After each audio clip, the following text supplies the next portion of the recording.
My name is Kanabar. I'm a senior researcher at the Policy Unit at the Institute for Socio-Economic Research at the University of Essex.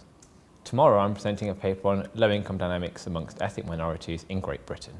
The key findings of the research show that using longitudinal data we're able to model poverty persistence and poverty dynamics, poverty entry, amongst the 5 largest ethnic minority groups, and we compare those against the white British, and we show that levels of poverty persistence and poverty entry are much higher amongst ethnic minority groups, and we show that there are scarring effects from being in poverty for ethnic minority groups, so being poor in one year actually affects the probability of being poor in the following year after controlling for lots of characteristics.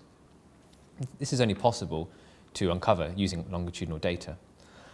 Moreover, we also show that things like education are not as important for particular ethnic minority groups, such as Pakistanis, in determining their poverty dynamics, i.e. poverty entry or persistence, whereas it is very important for the white majority or the Indian subgroup. So there are these very important between and within group differences, which is only possible to explore using longitudinal data.